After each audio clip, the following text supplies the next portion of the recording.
Next up, we got Jan Blachowicz versus Bogdan Guskov. You look at the line here, and that makes perfect sense. Jan Blachowicz, a very, very slight favorite, minus 135, and it makes a lot of sense why this line is the way that it is, because Jan Blachowicz has proven way more. He's the higher skilled guy. It's just he's 42. That's literally the only thing stopping anyone from picking Jan Blachowicz and kind of going about their day as like the easiest pick of this card. Maybe not that easy. Respect for Bogdan Guskov. He has proven himself. You know, he's been on a nice little run lately. However, you get my point. Jan Blachowicz has just been he's been tested across the much higher level of competition. He's proven a whole lot more against a lot higher level guys. So Bogdan Guskov is a real step down in competition for him. So it makes sense why the line is this close, because it's just he's 42 years old. I mean, 42 versus 33. The numbers don't lie. Statistically, Bogdan Guskov does have a good shot in terms of the numbers on paper of winning this fight.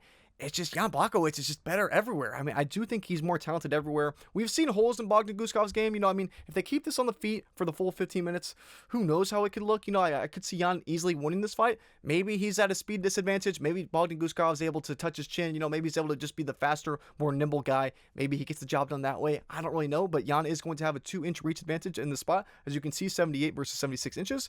How this fight goes, who knows? You know, eventually we're going to see Jan Blachowicz start to slow down and not look as great. But I mean, you look at his recent fights, even within the last 2 years, Alex Pereira split decision. Within the first round, he's on Alex Pereira's back. Who the hell does that to Alex Pereira?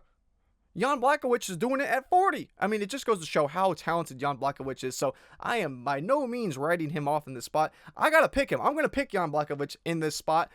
But there is that concern. At 42, he is going to start slowing down. Is this the fight? Who knows? Because the level of competition drop, I mean, he's going from guys Big Ank, Alex Pereira, and Carlos Oldberg, now to Bogdan Guskov. It is a step down. So even if he is starting to slow down, his skill set is still high enough at a high enough level to where he could still look as good as can be. He could still look like career best in the spot against a lower level competitor like a Bogdan Guskov. So in terms of how this fight goes, I mean, Bogdan Guskov, we've seen lapses in his game before. The main one that really stood out to me was Volkan Oezdemir. So damn fast, rear naked choke in the first round. That was not a good look. You know, Volkan Oezdemir was really able to get to his back so damn fast.